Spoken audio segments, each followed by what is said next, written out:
Paano nga ba mga kadaba ini-edit ang mga ganitong video mga kadaba? Ayan mga kadaba, oh. Yung tawag ko dyan mga kadaba, flex effect. So ganito lang ini-edit yung mga kadaba. So dito mga kadaba sa puntong ito mga kadaba, kailangan mo lang mag-acting ng mga ganyan.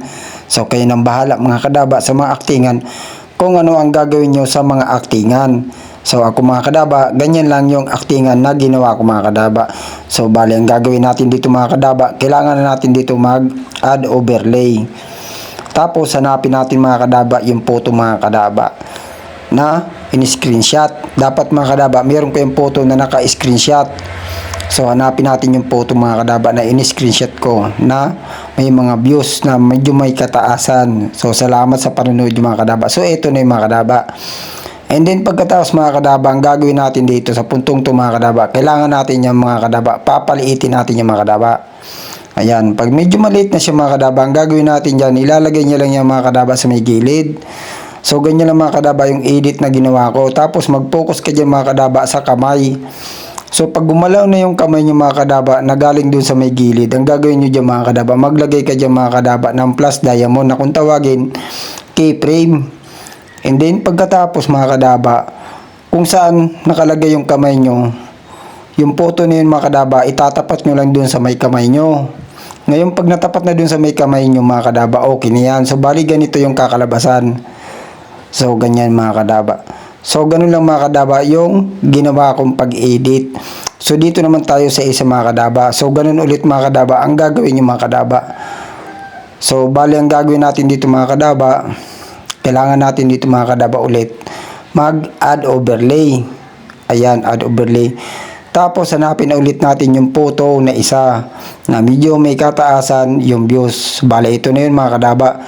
Ang gagawin natin ganun ulit mga kadaba sa isa na kanina na ginawa natin. So palitin nyo ulit yan mga kadaba. Ilagay nyo ulit sa gilid.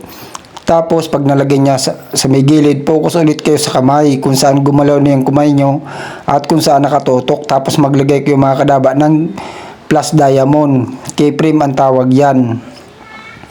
So, siyempre mga kadaba, kapag gagalawin nyo yung photo, magkakaroon niya ng keyframe, yung plus diamond. Keyframe ang tawag dyan. Ayan, pag okay na siya mga kadaba, ganito yung kakalabasan. Ayan, okay na siya mga kadaba. O, diba? Ganyan, napakalupit. So, ganyan lang mga kadaba, mag-flex ng mga photo o kaya mga comment. Ganyan lang yung mga kadaba, yung mga sikat na vlogger na ginagawa na, halimbawa, may nagpapa-shoutout. So, ganun-ganun lang mga kadaba. Ngayon, yung sobra, i-delete nyo na. So, ganun-ganun lang ang pag-edit mga kadaba. Kahit siguro bata, kayang-kaya yung mga kadaba.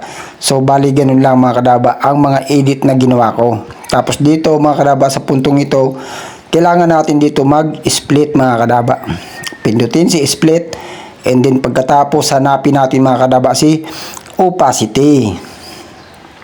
Opacity. Saan ka na ba opacity? So, ito na yung mga kadaba si opacity.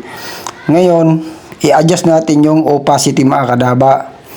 Pag na-adjust nyo na mga kadaba, so kayo nang bahala mga kadaba sa mga adjustan, kung ilang adjustan ang gagawin nyo. Tapos lagyan nyo ng keyframe. Tapos habang ina-adjust nyo yan mga kadaba, nagkakaroon niya ng plus diamond. So, ganyan-ganyan lang mga kadaba yung pag-edit. So, okay na yan mga kadaba. Tapos, dito naman sa kabila, ganun ulit ang gagawin nyo mga kadaba. Maglagay ulit kayo ng mga kadaba ng keyframe. So, dito, kailangan muna natin mag-split. Pag na-split na mga kadaba, lagyan natin yan mga kadaba ng opacity. So, hanapin natin mga kadaba muna si opacity. So, bali, ito na yun, si opacity. Tapos, i-adjust nyo lang ulit. Bahala na kayo sa adjustan nyo. So, ganun-ganun lang ulit mga kadaba, kagaya sa kabila na ginawa natin. So, ganun-ganun lang. Halos walang pinagkaiba yung mga kadaba. Kaya, huwag kayong malilito mga kadaba kapag nag-i-edit kayo. Ngayon, pag okay na, i-check nyo lang. So, bali ganito yung kakalabasan. Tignan natin. O, ayan, di ba nawala? O, di ba nawala mga kadaba? Napakalupit. So, ganun lang mga kadaba yung ginawa ko na pag-edit. So, sana mga kadaba, may natutunan ka sa video ito. Kung may natutunan ka mga kadaba, pakipollow and pakishare naman nang sa ganun. Yung mga nagsisimula pa lang, matuto din mag-edit sa mga kagayang content nito mga kadaba. Thank you very much.